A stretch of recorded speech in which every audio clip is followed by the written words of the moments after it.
আপনি ভুল করছেন, আপনি ভুল করছেন। আপনি যেই চেষ্টা করতেছেন বিল্ডিং দালানার টাকা পয়সার জন্য, আপনি পুরা চাহিদা শেষ করতে পারতেন না। আপনার টার্গেট যা, আপনি পারতেন না। প্রত্যেক মানুষের আমল না, মানে আমাল অর্থ আশা। প্রত্যেক মানুষের আকাঙ্ক্ষা যা, প্রত্যেক মানুষের হায়াত তার চাইতে কম।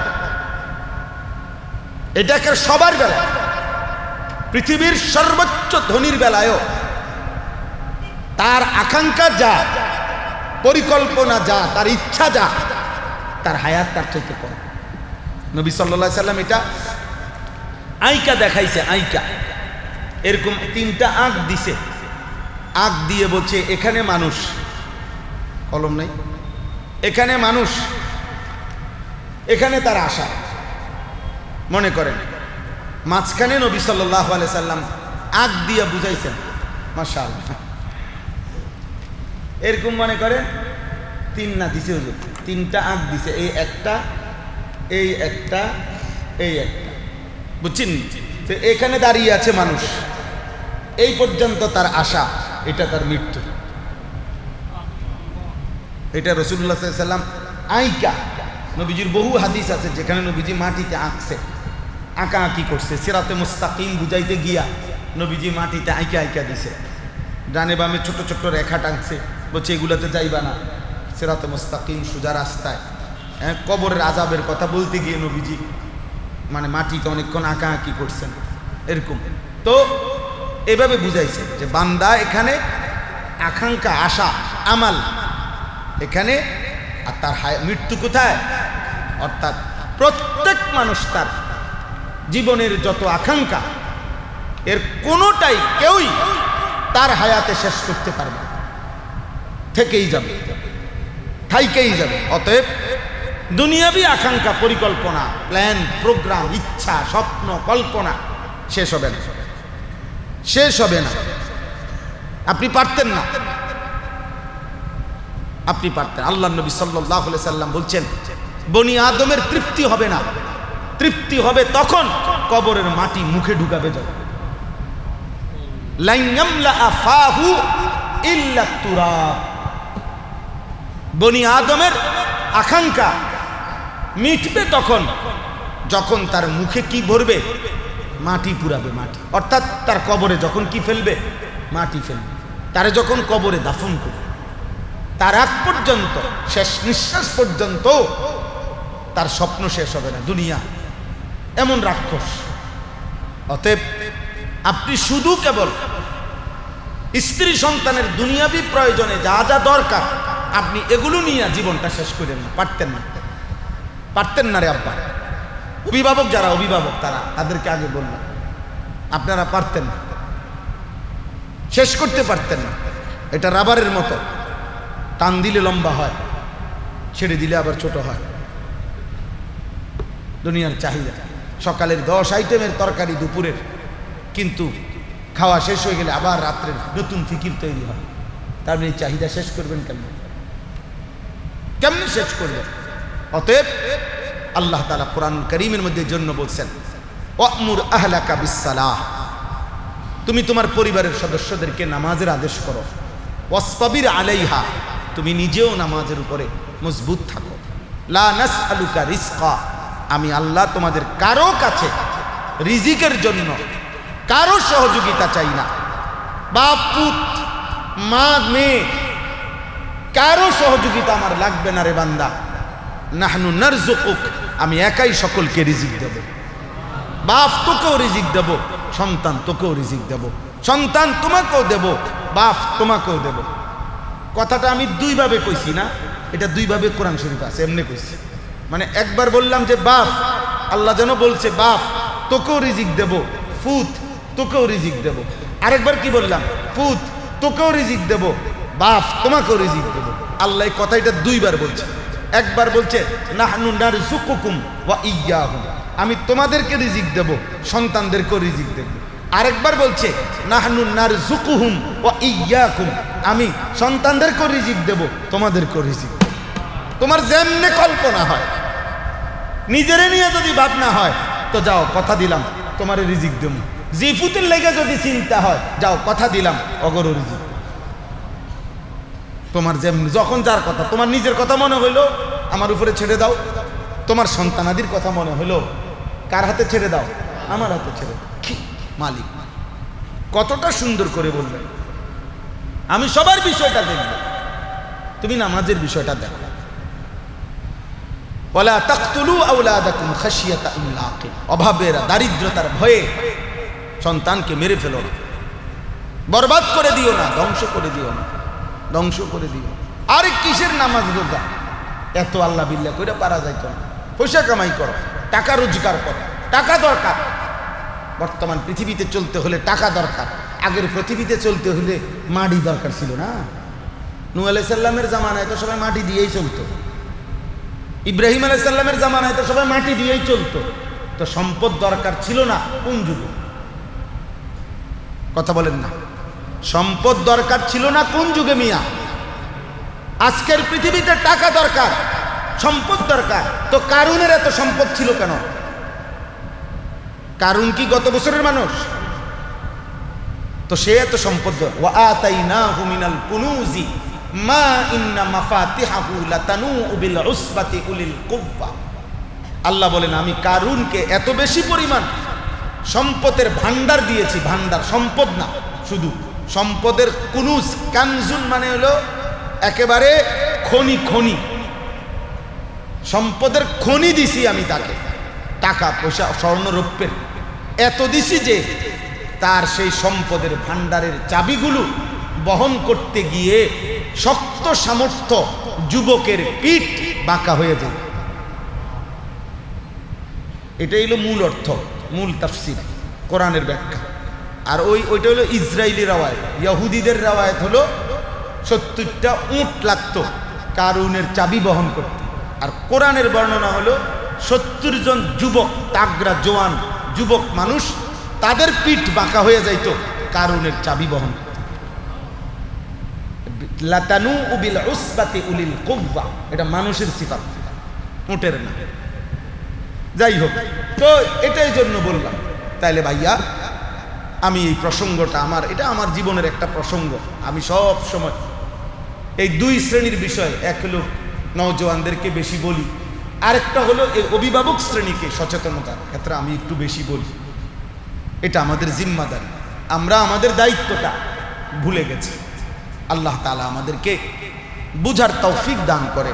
আমরা প্রত্যেকে নিজেদের স্ত্রী, নিজেদের ছেলে মেয়ের ঈমান আমলের ব্যাপারে যত্নবান হইতে হবে। আপনার দায়িত্ব। আবারও বললাম, আপনি হুজুরে যদি কোনো মাদ্রাসায় যাওয়ার পরে দিছি হুজুরের কাছে, মানুষ হইছে না, না, এতে করে আপনি শুধু শুধু হুজুরের উপরে দায়ভার চাপাইয়া হাসরের ময়দান আপনি ফিডার থেকে বাচ্চা যাবেন। জি না, এত ভাত দুধ দিয়া খায় না, এত রং না। এটা আমগো গ্রাম্য একটা কথা বললাম আর কি, বুঝছেন না মনে হয়, ফাঁকি দিয়ে কি বলছি। আমাদের দেশে কয় আর কি, এটা কুমিল্লা, এত ভাত দুধ দিয়া খায় না, মানে আগে তরকারি দিয়ে কিছু ভাত খাইতে হয়, দুধ দিয়ে ভাত খায় অল্প কয় না। একজন মানুষের খিদা লাগলে সব দিয়ে ভাত, কোনো দুধ দিয়া খায় না। এই যে এটা কথা কথা কয় আর কি, যে এত ভাত কি দিয়া খায় না, দুধ দিয়া খায় না। আমনে দিছি হুজুরে, কই না হুজুরা তো কিচ্ছু করতে পারলো না। না, হুজুররা কিছু করতে পারুক বা না পারুক, জবাবদিহি করতে হবে আপনার, জবাবদিহি করতে হবে আপনার। আকুল্লুকুম মাসউলুন আন রাইয়াতি ফাররাজুলু রাইন আলা আহলি বাইতিহি। নবীজির স্পষ্ট হাদিস, প্রত্যেক পুরুষ তার পরিবারের সদস্যদের ব্যাপারে জিম্মাদার। আহুয়া মাসউলুন আনহুম, প্রত্যেক পুরুষ তার পরিবারের সদস্যদের ব্যাপারে খোদার কসম আল্লাহ তাআলা নবীজি বলছেন মাসউল, কিয়ামতের দিন আল্লাহর নিকট জিজ্ঞাসিত হবে, তাকে জবাবদিহি করতে হবে। অতএব হুজুরের দেখাই দিলে হইতো না, দিছিলাম হুজুর, আল্লাহ এক মাদ্রাসা দিছিলাম, হুজুররা তার ফিটটা টিটটা শেষ করে দিছে, কিচ্ছু হয়েছে না, এগুলো বললে হবে। আখিরাতে আপনি হিসাব দিতে হবে। ছেলে আপনার, মেয়ে আপনার, স্ত্রী আপনার, আপনার জিম্মাদারি, আমার জিম্মাদারি। এজন্য নিয়ম তো ছিল, একজন মুসলমান বিবাহের সাথে সাথে তার স্ত্রীর প্রথম দিন থেকে তাকে নজরদারি রাখা, খেয়াল রাখা যে আমি এটা শুধু আমার বিবি না, এই স্ত্রী না, শুধু এ আমার উপভোগের সামগ্রী না, এ আমার শুধু রাত কাটানোর সঙ্গী না, এ আমার আগামী প্রজন্ম, তার মাধ্যমে আমার বংশধারা, আমার বংশ, আমার ফ্যামিলি, এটা আমার আগামীর বংশধারা। এর দ্বারা আমার আগামী কিয়ামত পর্যন্ত একটি সিলসিলা নতুন চালু হবে, একটি বংশধারা তৈরি হবে। অতএব আমার এই স্ত্রী এবং আমার অনাগত সন্তানের ঈমান, আমল, নিরাপত্তার জন্য যথোপযুক্ত ইসলামের দিক নির্দেশনা কি, এটা জানা, বুঝা, শিখা হাতে কলমে, এটা আমাদের উচিত। স্ত্রীর ব্যাপারে আপনার জিম্মাদারিটা কি? সন্তানের ব্যাপারে আপনার জিম্মাদারিটা কি? রাসূলুল্লাহ সাল্লাল্লাহু আলাইহি সাল্লাম নয়তো কেন বললেন যে তুমি দিন, বিবাহের ক্ষেত্রে মানুষ নারীর 4টা জিনিস দেখে। নবীজি বলছে, কেউ তার চেহারা দেখে, সৌন্দর্য, কেউ তার সম্পদ দেখে, কেউ তার বংশ দেখে, কেউ তার দিন দেখে। নবীজি বললেন, হে আমার ইমানদার উম্মত, তোমাকে বললাম ফাজফার বিজাতিদ দ্বীন, তুমি দিনকে প্রাধান্য দিও।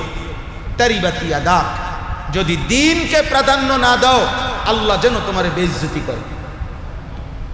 নবী বলে গেছেন কি, তারিবাতি ইয়াদাক, তোমার হাত ধুলোয় ধূসরিত হোক, আল্লাহ যেন তোমাকে অপমান করে।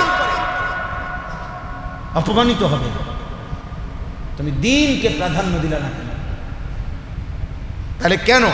কারণ এই স্ত্রী শুধু স্ত্রী না, শুধু উপভোগের সামগ্রী হলে দিনের কি দরকার, ঈমান ইসলামের কি দরকার? না রাতে না কাটানো মাকসাদ। কথা বোঝেন নাই? কিন্তু না, এটা শুধু স্ত্রী না, এটা শুধু স্ত্রী না, এর দ্বারা আমার প্রজন্ম, এর দ্বারা আমার জেনারেশন, এর দ্বারা আমার বংশ স্ত্রীর দিনদারির উপরে প্রচন্ডভাবে সন্তানের উপরে আসর করে, আসর করে, আসর করে, এটা প্রভাব বিস্তার করে। আমাদের এটা দায়িত্ব, আমাদের এটা জিম্মাদারি। ইসলাম একদিন খেয়াল করছে, বিবাহের আগে খেয়াল করছে, স্ত্রী নির্বাচন করো। স্বামী স্ত্রীর মিলিত হওয়ার আগে বলছে দোয়া পড়ে নাও যে আল্লাহুম্মা জান্নিবিনাশ শাইতানা ওয়া জান্নিবিশ শাইতানা মা রাযাকতানা। স্বামী স্ত্রীর মিলিত হওয়ার সময় এটা কেন শিখাইলেন? যে এটা শুধুমাত্র মিলিত হওয়া নয়, বরং দোয়া করে নাও যে আল্লাহ আমাদের দুইজন, আমরা স্বামী স্ত্রীকে শয়তানের হাত থেকে বাঁচান, আর আমাদেরকে যদি কোনো আপনি সন্তান দান করেন, তাকেও আপনি শয়তানের হাত থেকে বাঁচান। ইসলাম এখানে পর্যন্ত খেয়াল রাখছে, খেয়াল রাখছে। তাহলে ঈমান, আমল, আখলাক, একটি সন্তানের প্রথম দিন, যেদিন সে বাবার বীর্য থেকে মায়ের জরায়ুতে পৌঁছবে, সেই দিনও ইসলাম খেয়াল রাখছে। যেদিন এই সন্তান জন্ম ধারণ করার জন্য নারী নির্বাচিত হবে, স্ত্রী নির্বাচিত হবে, সেটাও খেয়াল রাখছে। খেয়াল রাখছে। জন্মের পরে আজান দাও, ইকামত দাও, খেয়াল রাখছে। 7 দিনের দিন মাথার চুল মুন্ডন করো, তাকে কোনো আল্লাহওয়ালার মুখ থেকে তাহনিক করাও, তার আকিকা করো, তার একটা সুন্দর নাম রাখো। ইসলাম খেয়াল করছে। প্রথম কথা বলার সময় তার জবান দিয়া কালেমা লা ইলাহা ইল্লাল্লাহ শিখাও। ইসলাম খেয়াল করছে, ইসলাম খেয়াল করেছে। 7 বছর আগেই তাকে আল্লাহ চিনাও, নামাজ চিনাও, সেজদা চিনাও, ইসলাম নজর রাখছে। 7 বছর বয়সে তাকে নামাজে অভ্যস্ত করো, ইসলাম নজর রাখছে। 10 বছর বয়সে নামাজের জন্য তাকে শাসন করো, ইসলাম তাকে খেয়াল রাখছে। প্রাপ্তবয়স্ক সাবালক যেদিন থেকে প্রথম বীর্যপাত হবে, সেদিন থেকে তার উপরে দ্বীন শরীয়তের সমস্ত বিধান কার্যকর হবে, এদিকে নজর রাখো। তাহলে ইসলাম একটা বাচ্চাকে, একটি পরিবারের সন্তানকে একদিনের জন্য নিজের হাতে ছেড়ে দেয়নি। আপনারা আমরা মনে করছেন টেলিভিশন দেখে দেখে হ্যাঁ সন্তান মানুষ হয়ে যাবে। ও স্কুলের স্যারে, স্কুলের ম্যাডামে আপনার সন্তানকে সোনার মানুষ, আলোকিত মানুষ, উত্তম মানুষ বানায় দিবে, আর আমনে গোড়ার ঘাস কাটবেন বসে বসে, আমনে বসে বসে গোড়ার ঘাস কাটবেন। আপনি দিয়ে দিছেন ওনার কাছে, ওনারে বলে দিছেন ওরে মানুষ বানায় দেন। উনি ওনারে মানুষ যাই বানাইছে না বানাইছে উপার্জন শিখায় দিছে। এভাবে এভাবে পড়লে এটা শিখলে রেজাল্ট ভালো হবে, ধীরে ধীরে তুমি একটা সম্মানজনক ভালো চাকরি পাবে। আশা করি 20-50-1 লাখ টাকা বেতন হবে, সামাজিকভাবে একটা ভালো স্ট্যাটাস হবে, একটি ভালো ফ্যামিলিতে বিয়ে করতে পারবে। আস্তে আস্তে বেতন বাড়লে একটা বাড়ি করতে পারবা, একটা গাড়ি কিনতে পারবা, সমাজে সুন্দরভাবে একটি মান সম্মান নিয়ে টাকা পয়সা নিয়ে চলতে পারবে। খালাস। আল্লাহ কোথায়? আখেরাত কোথায়? আখেরাত কোথায়? 16 বছর যে বাচ্চাটারে পড়াইলেন, 16 বছরে না আপনি ভাবলেন, না ছেলে মেয়ে ভাবলো, না প্রতিষ্ঠানের শিক্ষক শিক্ষিকারা ভাবলো যে মুসলমানের বাচ্চা সেই ক্লাস 1 থেকে নিয়ে মাস্টার্স পর্যন্ত 16 বছরের ভিতরে এক দিন ওই 8 ঘন্টা করে পড়ালেখা করছে, ন্যূনতম 10 ঘন্টা পড়ালেখা করছে প্রতিদিন। যতদিন সে পড়লো, 16 বছর যাবৎ যেই বাচ্চাটা প্রতিদিন 8 ঘন্টা করে পড়লো, 10 ঘন্টা করে পড়লো, তাকে তার মালিকের কালাম, যার দেওয়া চোখ, যার দেওয়া জিহ্বা, যার দেওয়া কান, যার দেওয়া কলিজা, যার দেওয়া দিমাগ, যার দেওয়া ব্রেন, তাকে সেই মালিকের কোরআন একটা দিন আধা ঘন্টা করে 16 বছরে তারে শিখাইয়া আল্লাহর কোরআনটা সহি শুদ্ধ করে একটা পৃষ্ঠা পড়তে পারে না। ব্যর্থ তুই বাপ, ব্যর্থ তোর সন্তান। তোমার জীবনও ফালতু, তোমার সন্তানের জীবনও ফালতু বেটা। তুমিও টাকার লোভী, তোমার সন্তানও টাকার লোভী। দুইটা এক বুঝে বুঝছ, পয়সা দরকার, পয়সা। ভাত খাইবা, ভাত খাইবা না ফরমান। মুসলমানের বাপ হয়ে বুঝলেন না কেন যে আমার বাচ্চা কোরআন শিখবে কোন দিন? কি ঘটনা কি তা? হ্যাঁ, হাতে মোবাইল ধরে একজনও ভিডিও বা রেকর্ড করবেন না। দয়া করে মোবাইল নিয়ে ব্যস্ত হবেন না। আপনারা আশ্চর্য হবেন যে এই খুতবা পড়াকালীন এটুকু সময়ে ওই সর্বোচ্চ 10 বছর হবে না বাচ্চা ছেলে, ওই ছেলেটা, আরও 2-3 জন, মানে এই ছোট ছোট বাচ্চা, প্রত্যেকের হাতে একটা বড় মোবাইল, ওরা ভিডিও করতেছে। সর্বোচ্চ 10 বছর হবে ওই ছেলেটার বয়স। তাইলে অবাক করা বিষয়। 1 মিনিট ভেবে দেখেন, এতটা মাসুম বাচ্চার হাতে অভিভাবক নামের যেই জালেম তার হাতে এই মোবাইল তুলে দিল। নিঃসন্দেহে এই সন্তানের সবচেয়ে বড় দুশ্মন ওই জালেম, যে জালেম তার হাতে এটা তুলে দিছে।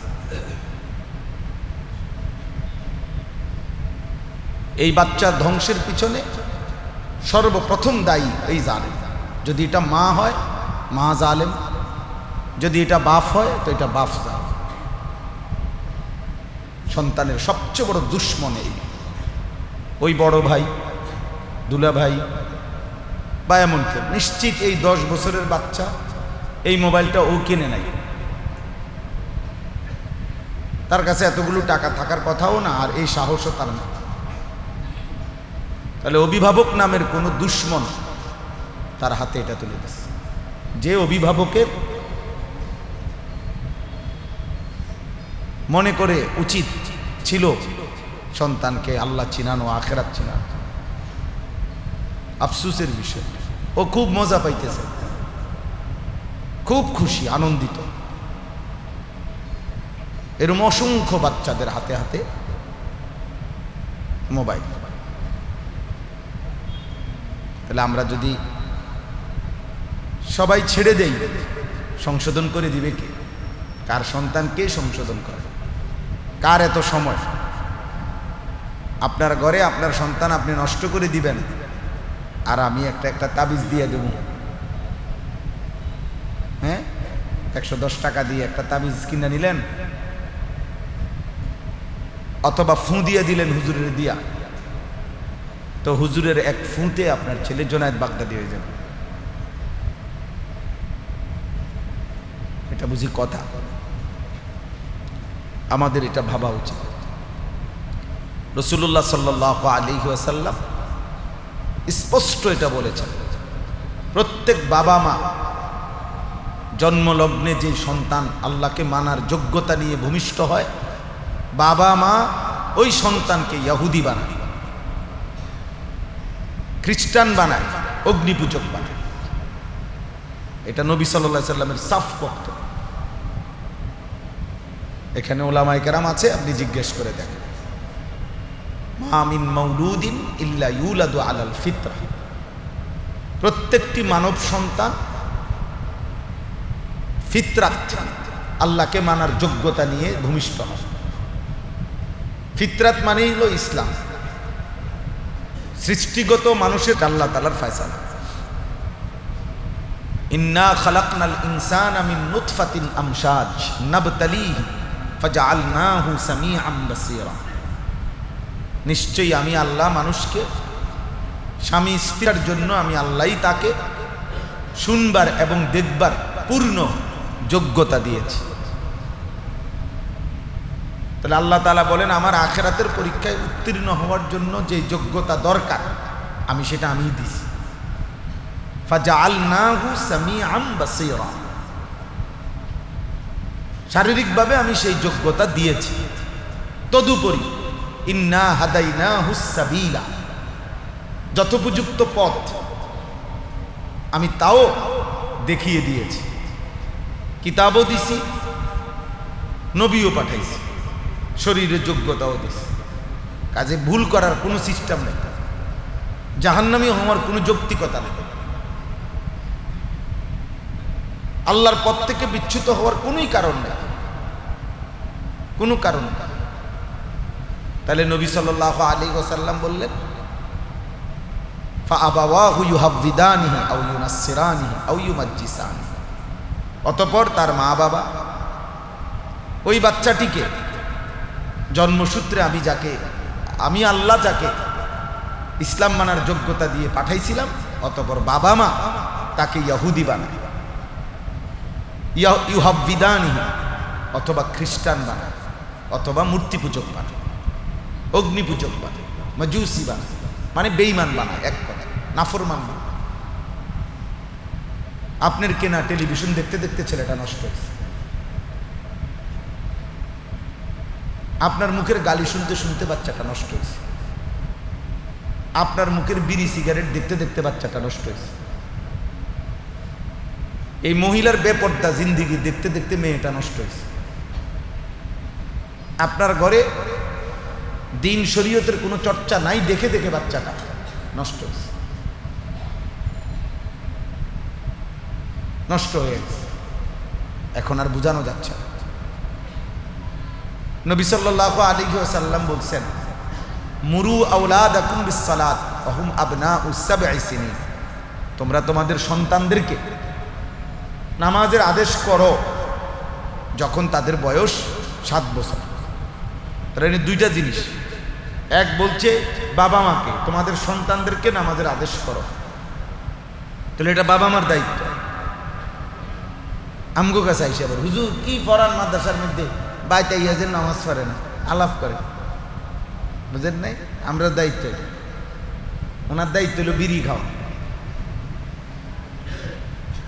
ওনার দায়িত্ব হলো সমস্ত সিটারি করো, আমার দায়িত্ব হলো তার জোনায়েদ বাগদাদি বানানো, বুঝছেন? আমাদের কাছে আইসা এটা হুজুরের কাছে আইসা ধমক, হ্যাঁ কি পড়া, মাসে মাসে টাকা নেন, ছেলে নামাজ পড়ে না। অথচ নবী সাল্লাল্লাহু আলাইহি ওয়াসাল্লাম কি বললেন? তোমরা তোমাদের সন্তানদেরকে নামাজের আদেশ করো যখন তার বয়স কত। এটা কাকে বলছে বলেন না, কাকে বলছে? আপনি এটা বুঝতেছেন কিনা আগে বুঝা বলেন। এরপরে নবীজি বলছেন 7 বছর যখন বয়স, তাহলে 7 বছর বয়সে একটা বাচ্চাকে যদি নামাজের কথা বলতে হয়, নামাজ পড়াইবার কথা বলে, আদেশ করতে হয়, তো তাকে নামাজ শিখাইবে কখন? 10 বছর বয়সে। কি মনে হয়? 7 বছরের আগে, এর আগে না পরে? তো তাইলে যদি বাচ্চাটাকে 5 বছর 6 বছর বয়সেই নামাজ শিখাইতে হয়, তো ওই সময় বাচ্চাটা থাকে কার কাছে? সোজা হিসাব। স্বাভাবিকভাবে তো 6 বছরের আগে এই সময় না মাত্র মাদ্রাসায় দিছে তাকে, কিন্তু ওই বাচ্চাটা তো কথা বলা শুরু করছে 2 বছর বয়স থেকে। তো 2 বছর থেকে 7 বছর, তাহলে 5 বছর, 2 থেকে 7 কত হইল? তাহলে এই 5টা বছর এই বাচ্চা যে এত লক্ষ কথা বলল, এত কথা, বিশেষ করে এই সময়কার বাচ্চা কথা বেশিও বলে, পটপট করে, শুধু সুন্দর সুন্দর কথা বলে, সব কথাতেই মজা লাগে, সব কথাই আদর করে। তাহলে আদর করতে গিয়ে 5 বছর সে কথা বলল। এই 5 বছরে কি তাকে আল্লাহ চিনানো, তার জবান দিয়ে কালেমা উচ্চারণ করা যাইতো না? তাকে কি হাসতে হাসতে আদর করতে করতে 1-2টা সূরা শেখানো যাইতো না? হ্যাঁ বলেন। তাহলে এটি জিম্মাদারি তো ছিল মা বাবা, আপনি কোনো গুরুত্ব দিলেন না।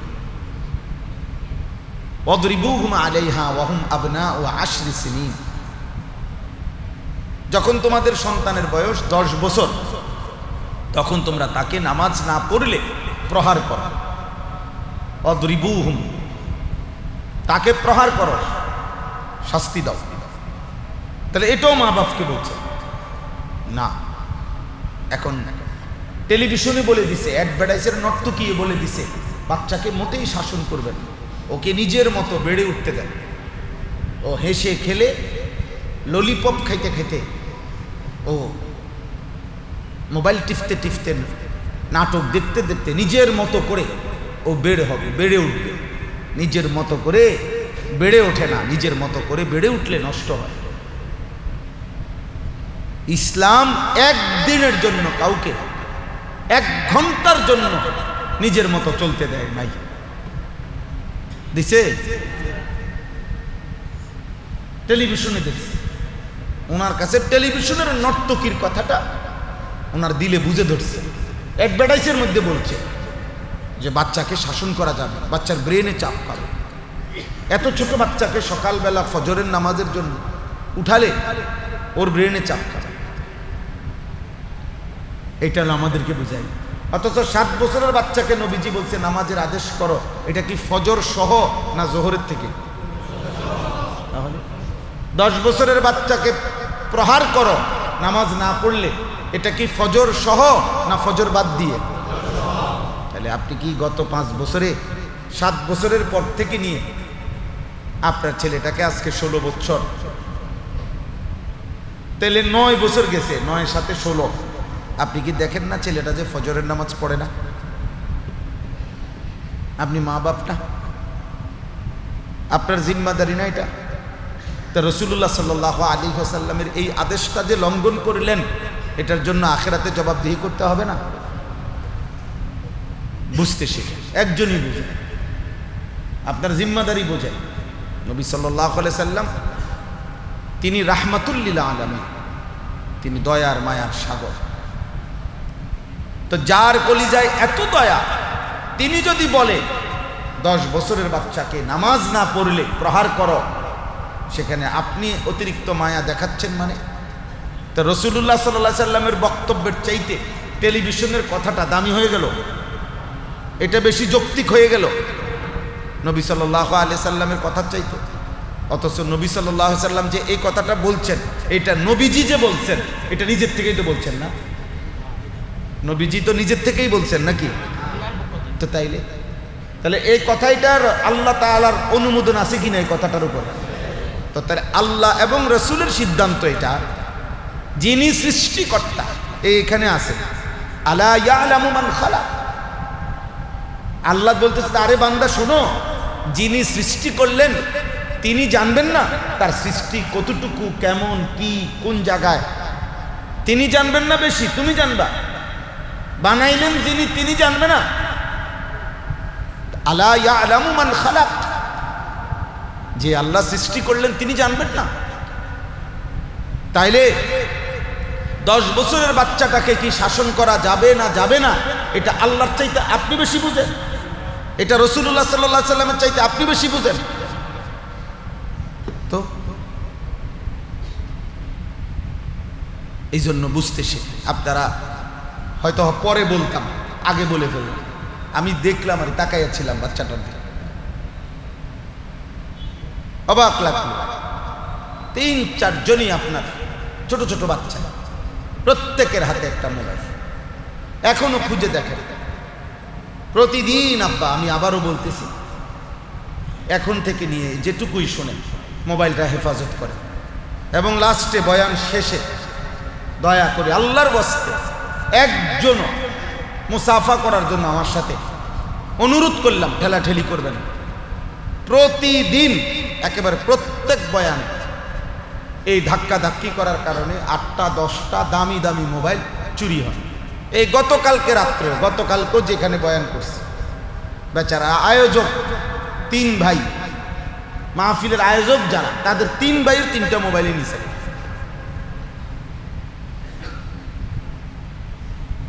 এই ঠেলাঠেলির ভিতরে সবাই তো আর এক নিয়তে আসে না, চোর তো থাকতেই পারে, থাকতে পারে না? এই জন্য এই শুধু শুধু একটা ছবি উঠানোর নেশা করে বেহুদা পেরেশানির বিষয় না হওয়া। আর আপনাদের কাছে এটা বললাম, আপনারা আপনাদের সন্তানদের জিম্মা, বাচ্চাদের তারবিয়তের ব্যাপারে যথেষ্ট পরিমাণ নজর রেখেছেন। আল্লাহ নবী সাল্লাল্লাহু আলাইহি ওয়াসাল্লাম হযরত হাসান রাদিয়াল্লাহু তাআলা আনহু মসজিদে নববীর বারান্দা থেকে সাদকার খেজুর মুখে দিছে। নবীজির নাতি আল্লাহ নবী সাল্লাল্লাহু আলাইহি ওয়াসাল্লাম মুখ থেকে খুলে ফেলছে এবং বলছে, আমা তা'লাম আন্না লা নাকুলুস সাদাকা, তুমি কি জানো? এর জন্য খুলে দিছে, ইসলাম করে দিছে। হাসান নাতিকে আমর ইবনে আবি সালামা, একজন ছোট্ট সাহাবী, 10 বছর বয়স, নবী সাল্লাল্লাহু আলাইহি সাল্লামের সাথে খাইতে বসছেন। ওনার বয়স ছিল 10। নবী সাল্লাল্লাহু আলাইহি সাল্লাম ওনার খানার ইসলাম করে দিয়েছেন। ইয়া গুলাম সাম্মিল্লাহ, হে বৎস বিসমিল্লাহ বলো। কুল বিয়ামিনিকা, ডান হাতে খাও। কুল মিম্মা ইয়ালিকা, তোমার সামনের থেকে খাও। সংশোধন করে দিছে, ইসলাম করে দিছে। হযরত আব্দুল্লাহ ইবনে আব্বাস রাদিয়াল্লাহু তাআলা আনহুমা, ছোট্ট মানুষ, 9-10 বছর, রাত্রিবেলা তাহাজ্জুদ নামাজের সময় নবীজির ঘরে, ওনার খালা ছিলেন নবীজির বিবি, তো উনি রাত্রিবেলা তাহাজ্জুদের নামাজের সময় নবীজির পাশে আইসা, নবীজি নিয়ে নামাজে দাঁড়াইছেন, উনি বাম দিকে আইসা দাঁড়াইছেন। আল্লাহ নবী সাল্লাল্লাহু আলাইহি সাল্লাম নামাজ অবস্থায় ওনারা হাত দিয়ে ধরে ডান দিক দিয়ে এনে দাঁড় করাই দিছে, ইসলাম করাই দিছে। নবী সাল্লাল্লাহু আলাইহি সাল্লামের আপন চাচাতো ভাই, ওনারই আরেক ভাই ফজল ইবনে আব্বাস, মানে আব্দুল্লাহ ইবনে আব্বাসের আরেক ভাইয়ের নাম ফজল ইবনে আব্বাস। হজ্জের মধ্যে রাসূলুল্লাহ সাল্লাল্লাহু আলাইহি সাল্লামের সাথে হজ্জের সফরে, বিদায় হজ্জের দিন, তো আরাফার ময়দানে অথবা কোন এক পাশে, তো একজন মহিলা আরাফার ময়দানে নবী সাল্লাল্লাহু আলাইহি সাল্লামের কাছে হজ্জের মাসআলা জানতে আসছে। তো হজ্জের এহরামের অংশ হিসাবে মহিলার মুখ তো খোলা, বুঝছেন না? তো যখন এই মহিলা নবীজির সামনে আসছে, জিজ্ঞাসা করছে কিছু মাসআলা কোনো একটা, তো এই ফজল ইবনে আব্বাস ঠিক নবীজির উঠনির মধ্যে, উনি নবীজির পিছনে বসা ছিলেন, তো উনি এই মহিলার দিকে তাকাইছেন, এই বেটির দিকে, সাথে সাথে আল্লাহ নবীর চেহারা ঘুরাই দিয়ে, ওই দিকে তাকাও, বেটির দিকে তাকাও কেন? ইসলাম করে দিয়েছেন, সংশোধন করে দিয়েছেন নগদ। এইভাবে বহু ঘটনা আছে, বহু উদাহরণ আছে যেখানে আল্লাহ নবী সাল্লাল্লাহু আলাইহি ওয়াসাল্লাম তৎক্ষণাৎ সংশোধন করে দিয়েছে। হযরত আবু যর গিফারি রাদিয়াল্লাহু তাআলা ওনার গোলামকে রাগ করে বলছেন, ইয়াবনাস সাউদা, হে কালো বেটির পুত, মানে উনার গোলাম হাবশি ছিল, নিগ্রু, তো ফলে মাও তো কালো, এই কথাটা বলছে। আল্লাহ নবী সাল্লাল্লাহু আলাইহি ওয়াসাল্লাম সাথে সাথে সংশোধন করেছেন। বুখারীর রওয়ায়াত, ইন্নাকা মরউন ফিকা জাহিলিয়্যাহ, আবু যর, তোমার মধ্যে যদিও মুসলমান হয়েছ, এখনো জাহিলিয়াতের অভ্যাস রয়ে গেছে। তুমি এটা কি বললা তাকে? হাদিসের মধ্যে আছে হযরত আবু যর গিফারি রাদিয়াল্লাহু তাআলা আনহু তওবা করছেন এবং পরবর্তীতে মৃত্যু পর্যন্ত উনি ওনার গোলাম এবং উনি এক পোশাক, এক কাপড়, এক জামা, এক খাবার, একই রকমের দুনিয়া সবকিছু সমান তালে ব্যবহার করতেন নবীজির এই এক কথার কারণে। হযরত আবু মাসউদ আনসারী রাদিয়াল্লাহু তাআলা আনহু একজন সাহাবী, উনি একদিন ওনার গোলামকে প্রচণ্ডভাবে ধমক দিতেছিলেন কোনো ভুলের কারণে। আল্লাহ নবী সাল্লাল্লাহু আলাইহি সাল্লাম পিছন থেকে আইসা আস্তে দাঁড়াইয়া, উনি টের পায় নাই, পিছন দিয়ে আইসা নবীজি দাঁড়াইয়া বলতেছেন, লাল্লাহু আকদারু আলাইকা মিন আন ইয়াকদিরা আলাইহি, আল্লাহ তাআলা তোমার উপরে এর চাইতে বেশি ক্ষমতাবান, তুমি তার উপরে যেটুক ক্ষমতা দেখাচ্ছ। ফালতাফাতা, তিনি তাকাইলেন যে কে বলল, তাকিয়ে দেখলেন রাসূলুল্লাহ সাল্লাল্লাহু আলাইহি সাল্লাম এই কথাটা বলছেন। সাথে সাথে বললেন, উনি এই সাহাবী বললেন, ইয়া রাসূলুল্লাহ ইন্নাহু লাহুর, আল্লাহর কসম নবী আমি তাকে আজাদ করে দিলাম, আমার গোলাম মুক্ত করে দিলাম। নবীজি বললেন, লাউ লাম তাফআল হাদা লালা ফাহাতকান নার, যদি তুমি এটা এখন না করতে তো আল্লাহর আযাব, আগুন তোমার ধরে ফেলছিল, ঘিরে ফেলছিল তোমার। এই যে ইসলাহ করে দিয়েছেন।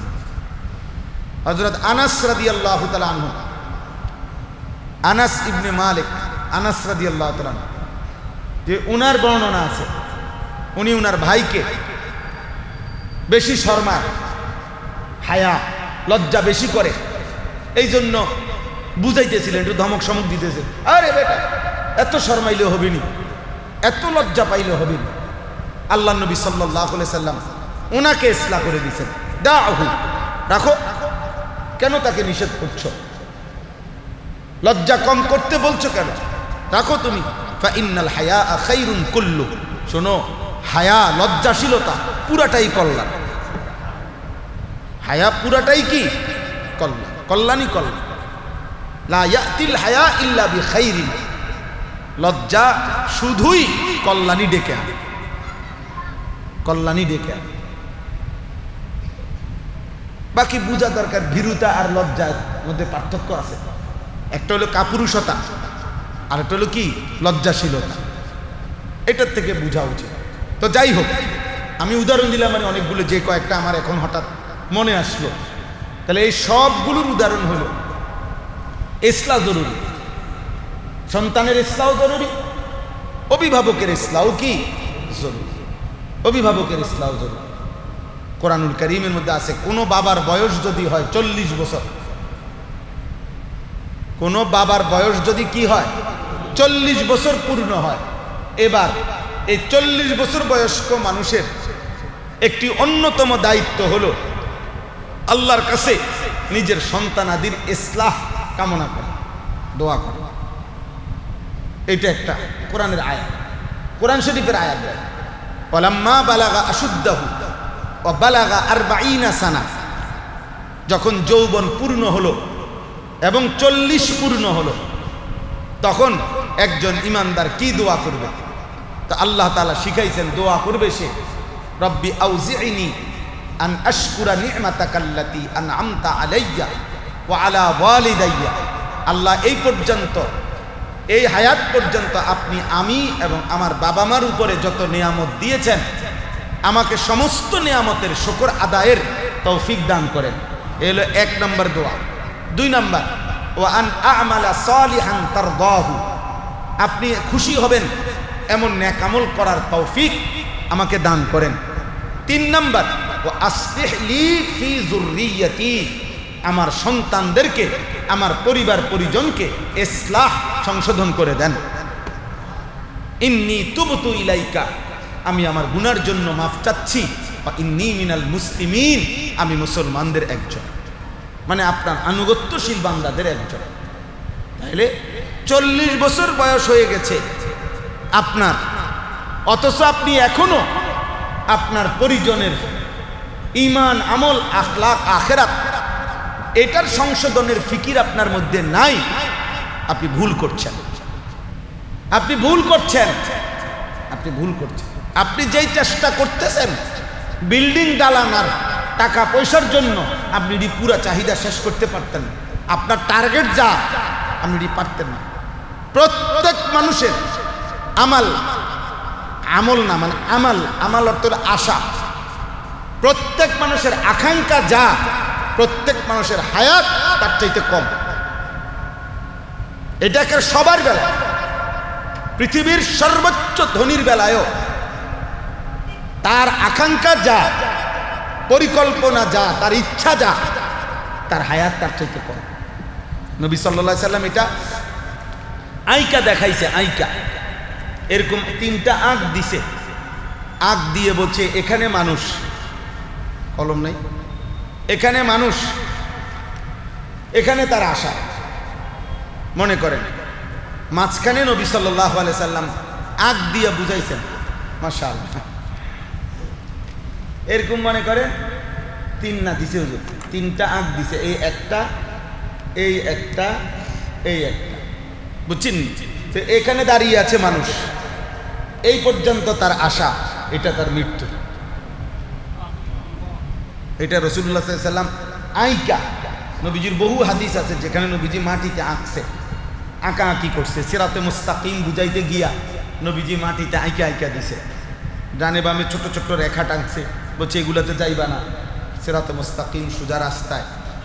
কবরের আযাবের কথা বলতে গিয়ে নবীজি মানে মাটিতে অনেকক্ষণ আঁকাআঁকি করছেন, এরকম। তো এভাবে বুঝাইছে যে বান্দা এখানে আকাঙ্ক্ষা, আশা, আমাল এখানে, আর তার মৃত্যু কোথায়? অর্থাৎ প্রত্যেক মানুষ তার জীবনের যত আকাঙ্ক্ষা, এর কোনোটাই কেউই তার হায়াতে শেষ করতে পারবে না, থেকেই যাবে, থাইকেই যাবে। অতএব দুনিয়াবি আকাঙ্ক্ষা, পরিকল্পনা, প্ল্যান, প্রোগ্রাম, ইচ্ছা, স্বপ্ন, কল্পনা শেষ হবে না, শেষ হবে না। আপনি পারতেন না, আপনি পারতেন। আল্লাহ নবী সাল্লাল্লাহু আলাইহি সাল্লাম বলছেন বনি আদমের তৃপ্তি হবে না, তৃপ্তি হবে তখন কবরের মাটি মুখে ঢুকাবে যখন। লান ইয়ামলা আফাহু ইল্লা তুরাব। বনি আদমের আকাঙ্ক্ষা মিটবে তখন যখন তার মুখে কি ভরবে? মাটি পুরাবে, মাটি। অর্থাৎ তার কবরে যখন কি ফেলবে? মাটি ফেলবে। তারে যখন কবরে দাফন করবে, তার আগ পর্যন্ত, শেষ নিঃশ্বাস পর্যন্ত তার স্বপ্ন শেষ হবে না। দুনিয়া এমন রাক্ষস। অতএব আপনি শুধু কেবল স্ত্রী সন্তানের দুনিয়াবি প্রয়োজনে যা যা দরকার, আপনি এগুলো নিয়ে জীবনটা শেষ করেন না। পারতেন না, পারতেন না রে আব্বা। অভিভাবক যারা অভিভাবক তাদেরকে আগে বললাম, আপনারা পারতেন না, শেষ করতে পারতেন না। এটা রাবারের মতো, টান দিলে লম্বা হয়, ছেড়ে দিলে আবার ছোট হয়। দুনিয়ার চাহিদা, সকালের 10 আইটেমের তরকারি দুপুরের, কিন্তু খাওয়া শেষ হয়ে গেলে আবার রাত্রের নতুন ফিকির তৈরি হয়। তারপরে এই চাহিদা শেষ করবেন কেমন? কেমনি শেষ করবেন? অতএব আল্লাহ তাআলা কোরআনুল কারীমের মধ্যে জন্য বলছেন, ওয়া'মুর আহলাকা বিসসালাহ, তুমি তোমার পরিবারের সদস্যদেরকে নামাজের আদেশ করো। ওয়াসতাবির আলাইহা, তুমি নিজেও নামাজের উপরে মজবুত থাকো। লা নাসআলুকা রিজকা, আমি আল্লাহ তোমাদের কারো কাছে রিজিকের জন্য কারো সহযোগিতা চাই না। বাপ পুত, মা মেয়ে, কারো সহযোগিতা আমার লাগবে না রে বান্দা। নাহনু নারযুকুক, আমি একাই সকলকে রিজিক দেব। বাপ তোকেও রিজিক দেব, সন্তান তোকেও রিজিক দেব, সন্তান তোমাকেও দেব, বাপ তোমাকেও দেব। কথাটা আমি 2 ভাবে কইছি না, এটা 2 ভাবে কোরআন শরীফ আছে, এমনি কইছি। মানে একবার বললাম যে বাপ, আল্লাহ যেন বলছে বাপ তোকেও রিজিক দেব, ফুত তোকেও রিজিক দেব। আরেকবার কি বললাম? ফুত তোকেও রিজিক দেব, বাপ তোমাকেও রিজিক দেব। আল্লাহ এই কথাটা 2 বার বলছে। একবার বলছে নাহনু নারযুকুকুম ওয়া ইয়্যাহুম, আমি তোমাদেরকে রিজিক দেব, সন্তানদেরকেও রিজিক দেব। আরেকবার বলছে নাহনু নারযুকুহুম ওয়া ইয়্যাকুম, আমি সন্তানদেরকেও রিজিক দেব, তোমাদেরকেও রিজিক দেব। তোমার যেমনে কল্পনা হয়, নিজেরে নিয়ে যদি ভাবনা হয়, তো যাও কথা দিলাম তোমারে রিজিক দেব। জিফুতের লেগে যদি চিন্তা হয়, যাও কথা দিলাম অগরুর জি, তোমার যেমনি যখন যার কথা, তোমার নিজের কথা মনে হইলো আমার উপরে ছেড়ে দাও, তোমার সন্তানাদির কথা মনে হইলো কার হাতে ছেড়ে দাও, আমার হাতে ছেড়ে দাও। কি মালিক, কতটা সুন্দর করে বললেন, আমি সবার বিষয়টা দেখব, তুমি নামাজের বিষয়টা দেখো। ওয়ালা তাকতুলু আওলাদাকুম খাশিয়াতা ইমলাক, অভাবের দারিদ্রতার ভয়ে সন্তানকে মেরে ফেলো না, বরবাদ করে দিও না, ধ্বংস করে দিও না, ধ্বংস করে দিও। আর কিসের নামাজ রোজা, এত আল্লাহ বিল্লাহ করে পারা যাইত না। পয়সা কামাই করো, টাকা রোজগার করো, টাকা দরকার। বর্তমান পৃথিবীতে চলতে হলে টাকা দরকার, আগের পৃথিবীতে চলতে হলে মাটি দরকার ছিল না। নূহ আলাইহিস সালামের জামানায় তো সবাই মাটি দিয়েই চলতো, ইব্রাহিম আলাইহিস সালামের জামানায় তো সবাই মাটি দিয়েই চলতো। তো সম্পদ দরকার ছিল না কোন যুগে? কথা বলেন না, সম্পদ দরকার ছিল না কোন যুগে মিয়া? আজকের পৃথিবীতে টাকা দরকার, সম্পদ দরকার। তো কারুনের এত সম্পদ ছিল কেন? কারুন কি গত বছরের মানুষ? তো সে এত সম্পদ। ওয়া আতাইনাহু মিনাল কুনুজি মা ইন্না মাফাতিহাহু লাতানূউ বিল উসবাতি উলিল কুওয়া।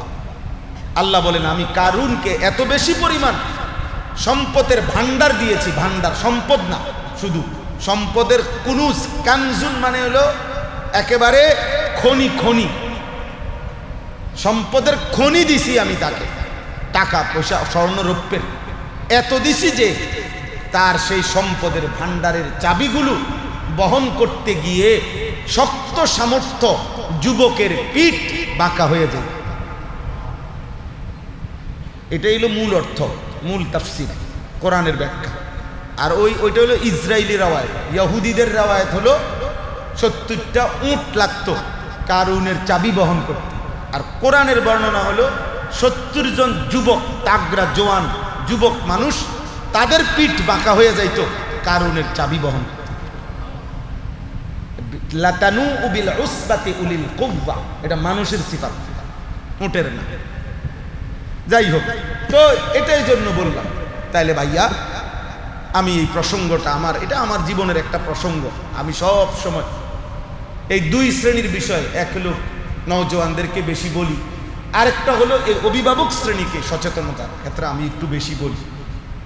এটা আমাদের জিম্মাদারি, আমরা আমাদের দায়িত্বটা ভুলে গেছি। আল্লাহ তাআলা আমাদেরকে বুঝার তৌফিক দান করে। আমরা প্রত্যেকে নিজেদের স্ত্রী, নিজেদের ছেলে মেয়ের ঈমান আমলের ব্যাপারে যত্নবান হইতে হবে। আপনার দায়িত্ব। আবারও বললাম, আপনি হুজুরে যদি কোনো মাদ্রাসায় যাওয়ার পরে ডিসি হুজুরের কাছে মানুষ হইছে না, না, এতে করে আপনি শুধু শুধু হুজুরের উপরে দায়ভার চাপাইয়া হাসরের ময়দান আপনি ফিডার থেকে বাচ্চা যাবেন।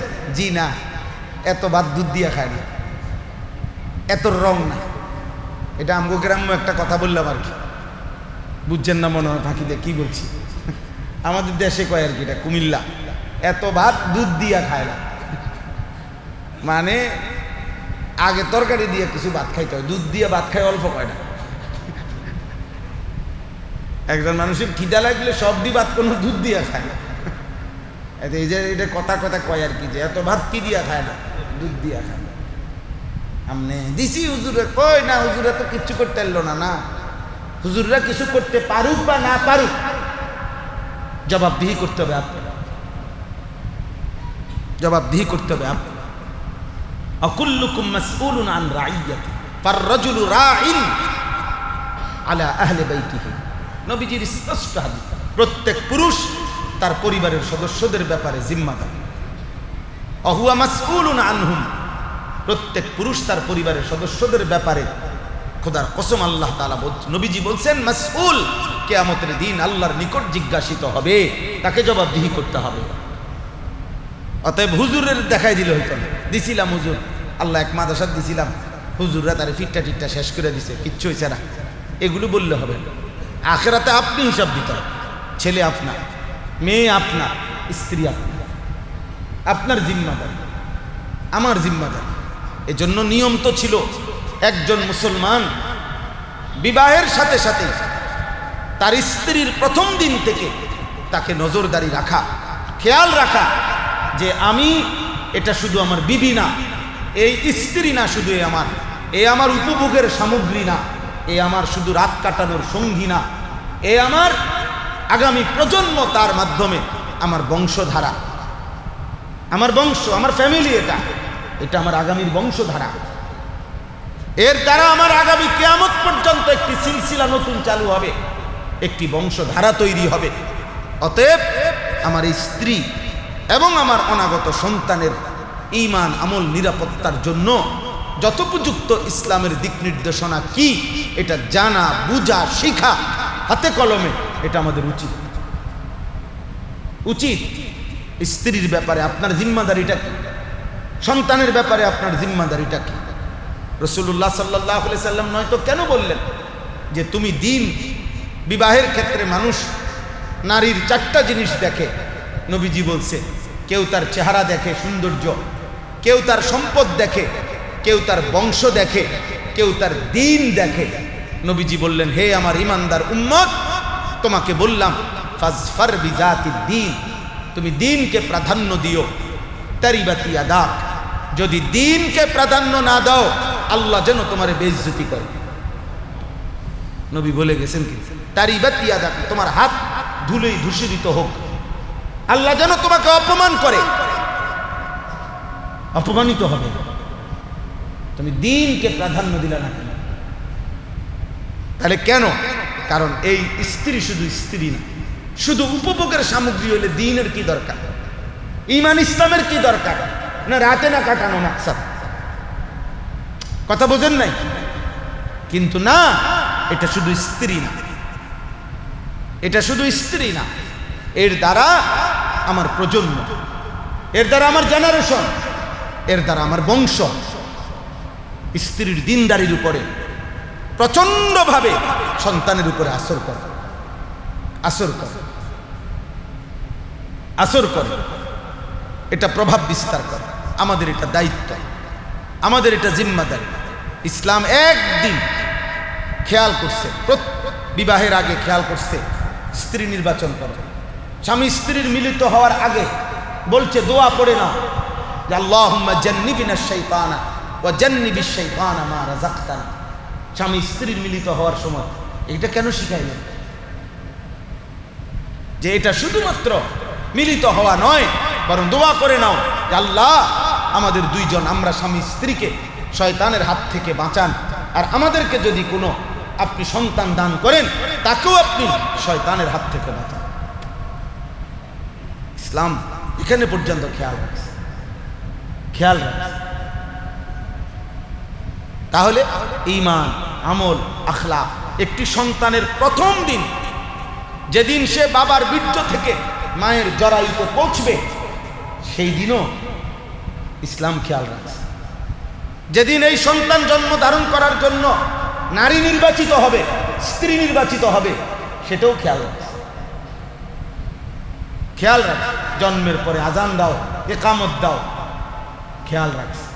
7 দিনের দিন মাথার চুল মুন্ডন করো, তাকে কোনো আল্লাহওয়ালার মুখ থেকে তাহনিক করাও, তার আকিকা করো, তার একটা সুন্দর নাম রাখো। ইসলাম খেয়াল করছে। প্রথম কথা বলার সময় তার জবান দিয়া কালেমা লা ইলাহা ইল্লাল্লাহ শিখাও। ইসলাম খেয়াল করছে, ইসলাম খেয়াল করেছে। 7 বছর আগেই তাকে আল্লাহ চিনাও, নামাজ চিনাও, সেজদা চিনাও, ইসলাম নজর রাখছে। 7 বছর বয়সে তাকে নামাজে অভ্যস্ত করো, ইসলাম নজর রাখছে। 10 বছর বয়সে নামাজের জন্য তাকে শাসন করো, ইসলাম তাকে খেয়াল রাখছে। প্রাপ্তবয়স্ক সাবালক যেদিন থেকে প্রথম বীর্যপাত হবে, সেদিন থেকে তার উপরে দ্বীন শরীয়তের সমস্ত বিধান কার্যকর হবে, এদিকে নজর রাখো। তাহলে ইসলাম একটা বাচ্চাকে, একটি পরিবারের সন্তানকে একদিনের জন্য নিজের হাতে ছেড়ে দেয়নি। আপনারা আমরা মনে করছেন টেলিভিশন দেখে দেখে হ্যাঁ সন্তান মানুষ হয়ে যাবে। ও স্কুলের স্যারে, স্কুলের ম্যাডামে আপনার সন্তানকে সোনার মানুষ, আলোকিত মানুষ, উত্তম মানুষ বানায় দিবে, আর আমনে গোড়ার ঘাস কাটবেন বসে বসে, আমনে বসে বসে গোড়ার ঘাস কাটবেন। আপনি দিয়ে দিছেন ওনার কাছে, ওনারে বলে দিছেন ওরে মানুষ বানায় দেন। উনি ওনারে মানুষ যাই বানাইছে না বানাইছে উপার্জন শিখায় দিছে। এভাবে এভাবে পড়লে এটা শিখলে রেজাল্ট ভালো হবে, ধীরে ধীরে তুমি একটা সম্মানজনক ভালো চাকরি পাবে।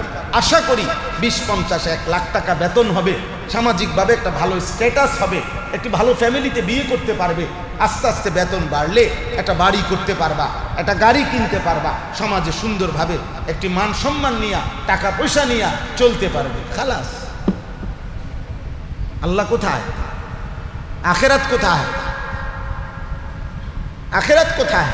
16 বছর যে বাচ্চাটারে পড়াইলেন, 16 বছরে না আপনি ভাবলেন, না ছেলে মেয়ে ভাবলো, না প্রতিষ্ঠানের শিক্ষক শিক্ষিকারা ভাবলো যে মুসলমানের বাচ্চা সেই ক্লাস 1 থেকে নিয়ে মাস্টার্স পর্যন্ত 16 বছরের ভিতরে এক দিন ওই 8 ঘন্টা করে পড়ালেখা করছে, ন্যূনতম 10 ঘন্টা পড়ালেখা করছে প্রতিদিন।